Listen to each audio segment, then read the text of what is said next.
Hello friends, నమస్తే. Welcome to target IAS for Telugu beginners YouTube channel. Friends, మనం civil services ఎగ్జామినేషన్కి సంబంధించినటువంటి ఒక series of videos చూస్తున్నాం కదా. ఇందులో భాగంగా డైలీ కరెంట్ అఫైర్స్ మన సివిల్స్ పాయింట్ ఆఫ్ వ్యూలో, ఎస్పెషల్లీ తెలుగు మీడియంలో సివిల్స్ బిగిన్ చేస్తున్నటువంటి వాళ్ళకి సంబంధించినటువంటి మరియు ఎవరైతే ఇప్పుడిప్పుడే బిగినర్స్ ఉంటారో వాళ్ళకి సంబంధించినటువంటి కరెంట్ అఫైర్స్ గురించి ఒక కంప్లీట్ అనాలిసిస్ అనేది డైలీ వీడియోస్లో చూస్తున్నాం కదా. సో ఇందులో భాగంగా ఈరోజు అంటే 19/6/2020కి సంబంధించినటువంటి కొన్ని కరెంట్ అఫైర్స్ అనేది మనకి చాలా ఇంపార్టెంట్గా ఉండడం జరిగింది. వాటిపైన మనకి సెంటెన్స్ వైజ్గా అంటే మనకి ప్రిలిమ్స్లో ఇచ్చేటువంటి స్టేట్మెంట్ అనేది ఏ విధంగా ఉంటుందో ఆ విధంగా ఫామ్ చేసినటువంటి కరెంట్ అఫైర్స్ని మనం ఈ వీడియోలో డిస్కస్ చేద్దాం. సో ఇక్కడ మనం ముందుగా గమనిస్తే ఎకానమీ సబ్జెక్ట్కి సంబంధించి మనం కరెంట్ అఫైర్స్ని డిస్కస్ చేద్దాం.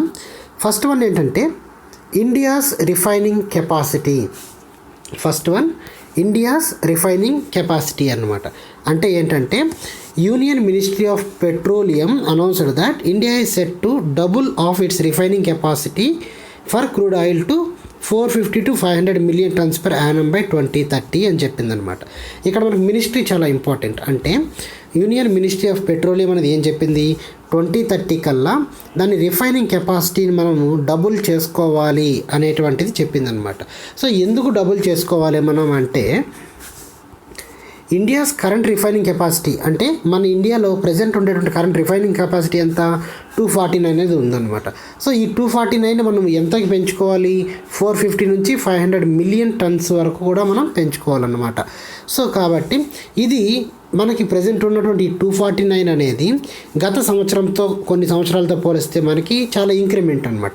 చూడండి, మనకు పూర్వకాలంలో అంటే కొన్ని సంవత్సరాలకి ఎంత ఉంది, 213.7 మిలియన్ టన్స్ అనేది ఉంటే ఇప్పుడేమో 249 ఉంది. దీన్ని మనకి 2030 కల్లా 450 to 500 మిలియన్ టన్స్ వరకు కూడా పెంచుకోవాలి అనేటువంటిది మన పెట్రోలియం మినిస్ట్రీ అనేది అనౌన్స్ చేశారనమాట. However Indians consumption of the petroleum products is likely to rise. అంటే మన ఇండియాలో మనం వాడుతున్నటువంటి పెట్రోలియం ప్రొడక్ట్స్కి సంబంధించినటువంటి ఐటమ్స్ అన్నీ కూడా 335 మిలియన్ టన్స్ నుంచి 472 మిలియన్ టన్స్కి 2040 లోపల ఇంక్రీజ్ చేసుకున్నాం అవుతాయి కూడా. సో కాబట్టి మనం వాడేటువంటి ఈ పెట్రోలియం ప్రొడక్ట్స్ అన్నీ కూడా మనకి 335 నుంచి 472 మిలియన్స్ వరకు మనకి 2030కి ఇంక్రీజ్ అయ్యేటువంటి ఛాన్స్ అనేది ఉందన్నమాట. సో కాబట్టి ఆ డిమాండ్కి తగినట్టు మనకి సప్లై అనేది ఉండాలి. కాబట్టి దానికి తగినట్లుగా మనం రిఫైనింగ్ కెపాసిటీని కూడా పెంచాలి అనేటివి మన మినిస్ట్రీ అనేది చెప్పిందనమాట. ఇక్కడ మన క్వశ్చన్ ఎలా రావచ్చు, which of the ministry is refining of the petroleum. Ministry of the petroleum కిందకు వస్తుంది, అది మినిస్ట్రీ ఆఫ్ ఎనర్జీ కింద కానీ కూడా మనకు ఆప్షన్లో ఇచ్చి కన్ఫ్యూజ్ చేయడం జరుగుతుంది. కానీ మనకి మినిస్ట్రీ ఆఫ్ పెట్రోలియం అనేది ఇక్కడ పెట్టాలి. అండ్ మన పెట్రోలియం వాడకం అనేది ఏ విధంగా ఉంది అనేటువంటిది కూడా ఈ న్యూస్లో మనం చూస్తున్నాం అనమాట. నెక్స్ట్ రెండో అతిపెద్ద ఇంపార్టెంట్ న్యూస్ ఏంటంటే నీరా. ఇది చాలా రోజులుగా న్యూస్లో ఉంది. ఈ రీసెంట్గా తెలంగాణ ప్రభుత్వానికి సంబంధించినటువంటి విషయాలలో కూడా ఈ నీరా అనేటువంటిది మనకి న్యూస్లో ఉంది. ఇక్కడ మనం చూస్తే the khadi and village industries commission, KVIC అంటారు కదా, khadi and village industries commission అనేది ఏం చెప్పిందంటే, నీరా అనేటువంటి ఒక రకమైనటువంటి డ్రింక్ని మరియు దాంతోపాటు పామ్ జాగరీ అంటే తాటి బెల్లం అంటారు కదా, సో తాటి బెల్లాన్ని కూడా మనం ఎక్కువ మొత్తంలో క్రియేట్ చేసి దాని ద్వారా ఎక్కువ మందికి ఎంప్లాయ్మెంట్ ఉపాధిని కల్పించాలి అనేటువంటి ఒక పాలసీతో ముందుకు వచ్చిందనమాట. అసలు ఏంటి ఈ KVIC, khadi and village industries commission అనేది ఏంటంటే, మనకి చిన్న చిన్న చేతి వృత్తులు మరి కుల వృత్తులకు సంబంధించినటువంటి ప్రొడక్ట్స్ని ఎంకరేజ్ చేయడంలోనూ మరి వాటిని ప్రోత్సహించి మార్కెటింగ్ చేయడం, ఇటువంటి వాటికి సంబంధించినటువంటి వ్యవహారాలన్నీ మనకి KVIC అనేది చూసుకుంటుందన్నమాట. ఇది రీసెంట్గా తీసుకొచ్చిన పాలసీ ఏంటి, ఈ నీరా తాటి చెట్టు నుంచి తీసేటువంటి నీరా అనేటువంటి ఒక రకమైనటువంటి పదార్థాన్ని, అంతేకాకుండా తాటి బెల్లాన్ని కూడా మార్కెట్ చేయాలి, దాని ద్వారా ఎక్కువ మందికి ఉపాధి కల్పించాలి అనేటువంటి నినాదంతో ముందుకు వచ్చారనమాట. సో ఇక్కడ మనం నీరా గురించి ఒకసారి చూస్తే, ఈ ప్రాజెక్ట్ అనేది మనం వాడేటువంటి సాఫ్ట్ డ్రింక్స్ ఏవైతే ఉన్నాయో, మనం డ్రింక్ చేసేటువంటి సాఫ్ట్ డ్రింక్స్ ఏవైతే ఉన్నాయో వాటి స్థానంలో మనకి ఈ నీరాని ప్రమోట్ చేయాలి. అంటే స్వదేశీయంగా మన చేతి వృత్తుల ద్వారా తయారైనటువంటి నీరాను మనం ప్రమోట్ చేసి మనం తాగేటువంటి సాఫ్ట్ డ్రింక్స్, కూల్ డ్రింక్స్ ఇటువంటి స్థానంలో నీరాను కూడా మనం మార్కెటింగ్ చేయాలి అనేటువంటిది వీళ్ళ యొక్క ప్రధాన ఆలోచన అన్నమాట. అండ్ దాంతోపాటు ఇలా నీరా తయారు చేయడం వల్ల ఏమవుతుంది, దాన్ని తీసేటువంటి ఆదివాసీలకు సంబంధించినటువంటి వాళ్ళు, దానిపైన ఆధారపడుతున్నటువంటి కుటుంబ సభ్యులు అందరికీ కూడా ఉపాధి లభించడానికి ఎక్కువ ఛాన్సెస్ ఉందన్నమాట. సో కాబట్టి ఇది మనకి ఈ ఫస్ట్ ప్రాజెక్ట్ మనకి పాల్ఘర్ డిస్టిక్, మహారాష్ట్రలో పాల్ఘర్ డిస్టిక్లో ఇంట్రడ్యూస్ చేశారనమాట. సో కాబట్టి నీరా అనేది మనకి ఏ ట్రీ నుంచి వస్తుందంటే పామ్ ట్రీ నుంచి వస్తుంది. ఏ డిస్టిక్లో? మహారాష్ట్ర, పాల్ఘర్లో ఉన్నటువంటి మహారాష్ట్రలో పాల్ఘర్ డిస్టిక్లో మనకి దీన్ని ఇంప్లిమెంట్ చేయడం జరిగిందనమాట. So neera extracted from the palm trees అంటే నీరాని ఎలా తయారు చేస్తారు? తాటి చెట్టు నుంచి, అంటే సన్ రైజ్కి ముందే ఉదయాన్నే తాటి చెట్టు నుంచి ఈ డ్రింక్ని తీస్తారు. ఇది మంచి పోషక విలువలు కలిగినటువంటి డ్రింక్ అనమాట. అంటే జస్ట్ మన ప్రకృతి నుంచి లభించేటువంటి ఒక ద్రావణం లాగా ఇది ఉపయోగపడుతుంది. సో దీన్ని మనం మార్కెటింగ్ చేసుకుంటే, ఎక్కువగా దీన్ని కమర్షియల్ ప్రొడక్షన్ చేసుకుంటే మనకి ఉపాధితో పాటు మన నీరా అంటే స్వహస్తాలతో తయారైనటువంటి, చేతి వృత్తుల ద్వారా తయారైనటువంటి నీరా అనేటువంటి డ్రింక్ కూడా మనం మొత్తానికి ప్రాచుర్యంలోకి వస్తుందన్నమాట. సో ఇండియాలో there are 10 crore palm trees across the country, wide range of the products. అంటే ఈ పామ్ ట్రీస్, తాటి చెట్లు అనేది మనకి చాలా ఎక్కువ మోతాదులో, మనకి 10 కోట్ల వరకు కూడా మన దేశం మొత్తం పైన ఉన్నాయి. దీంట్లో నుంచి తాటి చాక్లెట్లు కానివ్వండి, తాటి చెట్లకు సంబంధించినటువంటి కోలా డ్రింక్స్, ఐస్ క్రీమ్స్, ఇలాంటి వాటన్నిటిని కూడా మనం ఈ నీరా ద్వారా మనం తయారు చేసి ప్రాపర్గా మార్కెటింగ్ చేసుకోవచ్చు అన్నమాట. సో ఇది ఎక్కువగా ఏ రాష్ట్రాల్లో ఉంది మనకి? Maharashtra, Gujarat, Goa, Daman Diu, Dadra Nagar Haveli, Tamil Nadu, Uttar Pradesh and Bihar. And that can make the leading of the producer of neera globally అన్నారు. సో ఈ నీరా అనేది మనకి బాగా న్యూస్లో ఉంది కాబట్టి మనకి ఈ స్టేట్స్ని కూడా మనం గుర్తుపెట్టుకోవాలి. ఏ స్టేట్స్? మహారాష్ట్ర, గుజరాత్, గోవా, డామన్ డయ్యు, దాద్రా నగర్ హవేలీ, తమిళనాడు, ఉత్తరప్రదేశ్, బీహార్, ఇటువంటి వాటిన్నింటినీ కూడా మనకి ఈ తాటి చెట్లకు సంబంధించినటువంటి నీరాలో దాన్ని తయారు చేయడంలో చాలా ప్రముఖమైనటువంటి పాత్ర పోషిస్తున్నాయన్నమాట. సో కాబట్టి మనం దీన్ని చాలా గుర్తుపెట్టుకోవాలి. నీరా అనేది ఒక రకమైనటువంటి తాటి చెట్టు నుంచి తీయబడినటువంటి ద్రావణం. ఈ ద్రావణం తయారు చేయడం ద్వారా, దాన్ని మార్కెటింగ్ చేయడం ద్వారా సాఫ్ట్ డ్రింక్స్, కూల్ డ్రింక్స్ వీటి స్థానంలో మన నీరాన్ని నింపి దాని ద్వారా మన ఆదివాసీలకు కూడా ఎక్కువగా ఉపాధి అవకాశాలను కల్పించవచ్చు అనేటువంటిది ప్రభుత్వ ముఖ్య ఉద్దేశం అన్నమాట. దాని తర్వాత హిస్టరీకి సంబంధించిన కరెంట్ అఫైర్స్ ఒకసారి చూస్తే, రీసెంట్గా మనకి నిన్న కోడుమనాల్ ఎక్స్కవేషన్స్ అనేది జరిగాయి. అంటే తవ్వకాలు అంటారు కదా. మన హిస్టరీలో ఎక్కువగా కరెంట్ అఫైర్స్ ఎక్కడ టచ్ అవుతాయి అంటే, ఇక్కడ మీకు మనం ప్రీవియస్ వీడియోస్లో కూడా చూసాం, తవ్వకాలు ఎక్కడైనా జరిగినా, లేదంటే ఏదైనా కొత్త రకమైనటువంటి విగ్రహాలు, శిలలు అట్లాంటివి బయటపడినా అక్కడ సంబంధించినటువంటి అంశాలతో పాటు అది మన సబ్జెక్ట్లో ఎక్కడ చదువుకోవాలనేది కూడా రిలేట్ చేసుకోవాలని చదివాం మనం. సో కాబట్టి ఇక్కడ వచ్చినటువంటి కొడుమనాల్ ఎక్స్కవేషన్ అనేది తమిళనాడులో 10 pots and bowls instead of the usual 3 or 4 pots placed outside of the 3 chambered burial sites. అంటే ఒక బరియల్ రిచువల్ దగ్గర, ఒక బరియల్ చేసేటువంటి ప్రదేశం అనేటువంటిది ఈ కొడుమూల్ ఎక్స్కవేషన్లో మనకి బయటపడింది అనమాట.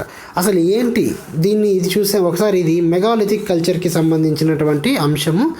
ఇది ఒకసారి మనం గమనిస్తే తమిళనాడులో ఉన్నటువంటి ఈరోడ్ జిల్లాలో కొడుమనాల్ అనేటువంటి విలేజ్లో నొయ్యల్ రివర్ అండ్ ఈ నొయ్యల్ రివర్ అనేటువంటి పక్కన దాన్ని ఉత్తర భూభాగం పైన, నొయ్యల్ రివర్కి సంబంధించినటువంటి ఉత్తర భూభాగాల పైన ఈ తవ్వకాలను జరిపితే ఇక్కడ మనకి ఈ అంశాలనేది, అంటే ఈ శ్మశాన వాటికి సంబంధించినటువంటి రిచువల్ గ్రౌండ్స్ ఇట్లాంటివి బయటపడ్డాయి అన్నమాట. సో కాబట్టి ఈ నొయ్యల్ రివర్ అనేది మనకి ఇక్కడ కావేరీ రివర్కి ఉపనది. ఇది గుర్తుపెట్టుకోవాలి. మన కావేరీ రివర్ అనేది మనకు తరచుగా న్యూస్లో ఉంటుంది నదీ జల వివాదాలకు సంబంధించి. సో కాబట్టి ఈ ట్రిబ్యూటరీ ఏంటి, మనకి నొయ్యల్ రివర్ అని కూడా మనకి బిట్ అడిగేటువంటి అవకాశం ఉందన్నమాట. సో కాబట్టి ఇక్కడ తగినటువంటి తవ్వకాల ద్వారా మనకి ఇది బయటపడడం జరిగింది. సో కాబట్టి it once flourished in the ancient trading town of the Kondumanal. It is increased in the Pattiripattu of the Sangam literature. So ఈ పట్టు అనేటువంటి సంఘం లిటరేచర్లో మనకి ఇది కనబడుతుంది అనమాట. సో ఇక్కడ చూడండి, మనం దీన్ని ఎక్కడ కనెక్ట్ చేసుకోవాలి? హిస్టరీలో సంఘం వంశస్థులు, సంఘం గురించి చదువుకున్నప్పుడు దీన్ని అక్కడ మనం కనెక్ట్ చేసుకోవాలన్నమాట. సో ఈ ప్లేస్ అనేది చాలా ఇంపార్టెంట్ ఆర్కియాలజికల్ సైట్ అనేసి ఎవరు గుర్తుపెట్టారంటే ఆర్కియాలజికల్ డిపార్ట్మెంట్ ఆఫ్ తమిళనాడు అనేటోళ్ళు మనకి ఈ ప్లేస్ని చాలా ఇంపార్టెంట్ ఆర్కియాలజీగా గుర్తుపెట్టడం జరిగింది. సో కోడుమూర్ ఎక్స్కవేషన్స్ అనేది చాలా ఇంపార్టెంట్, మనం గుర్తుపెట్టుకోవాలి. దాని తర్వాత చాలా చాలా ఇంపార్టెంట్, మన ఇండియాకి నిన్నటి రోజున, అంటే ఈ రోజున కరెంట్ అఫైర్లో మనకి యుఎన్ఓలో నాన్ పర్మనెంట్ సీట్ అనేది రావడం జరిగింది అనమాట. 2 ఇయర్స్కి సంబంధించి మన ఇండియాకి నాన్ పర్మనెంట్ సీట్ అనేది రావడం జరిగింది.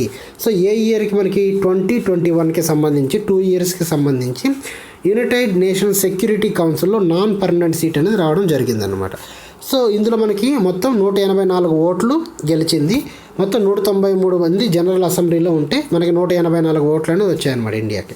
ఇండియాతో పాటు Ireland, Mexico, Norway and also Norway కూడా మనకి ఆ సెక్యూరిటీ కౌన్సిల్కి వచ్చాయన్నమాట. సో కాబట్టి ఇక్కడ మనకి బిట్టు చాలా కేర్ఫుల్గా ఉంటుంది. Which of the following countries are not a part of the United Nations Security Council this year ఇలాగ అడిగేటువంటి ఛాన్స్ ఉంది. సో మన ఇండియాతో పాటు వచ్చినటువంటి కంట్రీస్ ఏవేవి మనకి India, Ireland, Mexico and Norway. చాలా ఇంపార్టెంట్ ఇది అనమాట, గుర్తుపెట్టుకోవాలి. దాని తర్వాత అసలు ఏంటి, what is the permanent seat and non permanent seat of the UNSC అనేటువంటిది ఒకసారి గమనిస్తే మనకి మొత్తం యుఎన్ఎస్సిలో 15 మెంబర్స్ అనేది ఉండడం జరుగుతుందన్నమాట. అందులో 5 మెంబర్స్ అనేటోళ్ళు ఎవరంటే మనకి పర్మనెంట్ మెంబర్స్, వాళ్ళు శాశ్వత సభ్యత్వాన్ని కలిగి ఉంటారనమాట.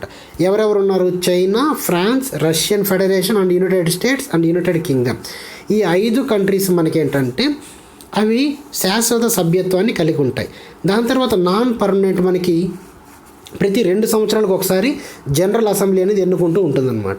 సో కాబట్టి non permanent members are elected every 2 years by the general assembly. అంటే మనం ప్రతి సంవత్సరం ఒకసారికి 5 మందిని తప్పున 2 సార్లకి 10 మందిని మనం ప్రతి 2 సంవత్సరాలకు ఒకసారి ఎన్నుకుంటూ ఉంటాం అనమాట. సో ఈ 10 సీట్స్ అనేది మనకి ఎలా డిస్ట్రిబ్యూట్ అవుతాయి అంటే ఈ నాన్ పర్మనెంట్ సీట్స్ అనేది the seats are distributed among the regions of the world. 5 seats for African and Asian countries, 5 సీట్లేమో ఆసియా ఆఫ్రికా కంట్రీస్కి, 1 seat for eastern European countries, 1 seat eastern European కంట్రీకి, and 2 for the Latin American countries, 2 సీట్లేమో Latin American కంట్రీస్కి ఉంటాయి and Caribbean కంట్రీస్కి. దాని తర్వాత remaining 2 seats for western European and other countries. So ఈ విధంగా మనకి సీట్ల పంపకం అనేది జరుగుతుందన్నమాట. సో ఈ మనకు వచ్చినటువంటి ఆఫ్రికా, ఆసియాకి సంబంధించిన 5 seatsలో 3 seats మనకి ఆఫ్రికాకి పోతే 2 seats అనేది మనకి ఆసియాకి వస్తుందన్నమాట. సో కాబట్టి ఇక్కడ మనకి 2 groups అంటే యుఎన్ఎస్సిలో ఉన్నటువంటి మనకి ఈ 2 గ్రూప్స్కి సంబంధించి మనకి ఆఫ్రికా మరియు ఆసియా అనేది మనం ఆ 2 సీట్లను 3-2 చొప్పున పంచుకోవాలన్నమాట. సో మనకి 1 సీటు అరబ్ కంట్రీస్కి సంబంధించినటువంటి ఏ సీట్ అనేది కూడా ఉండదు. And the Africa and the Asia Pacific group take turns to every 2 years to put up in the Arab candidate. అంటే మన ఆసియా ఆఫ్రికాకి సంబంధించిన పసిఫిక్ గ్రూప్ అనేది ఎవ్రీ 2 yearsకి ఒకసారి అది మన అరబ్ క్యాండిడేట్ని ఎంపిక చేసుకొని అందులో సభ్యత్వం కల్పించడానికి ట్రై చేస్తుంది అనమాట. సో ఇది ఈరోజు యూపీఎస్సికి సంబంధించినటువంటి అత్యంత ఇంపార్టెంట్ అయినటువంటి కరెంట్ అఫైర్స్. అండ్ ఇక్కడ మనం చూసినటువంటి స్టేట్మెంట్స్ కూడా మనకి ప్రిలిమ్స్ ఎగ్జామినేషన్లో ఇదే విధంగా అడగడం జరుగుతుందన్నమాట.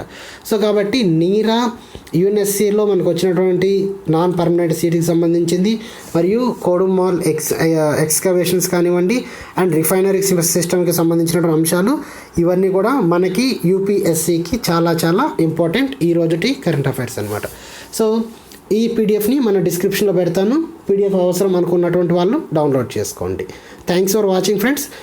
మీకు డైలీ కరెంట్ అఫైర్స్ అప్డేట్స్ కోసం మన ఛానల్ని సబ్స్క్రైబ్ చేసుకోండి, షేర్ చేయండి, లైక్ చేయండి.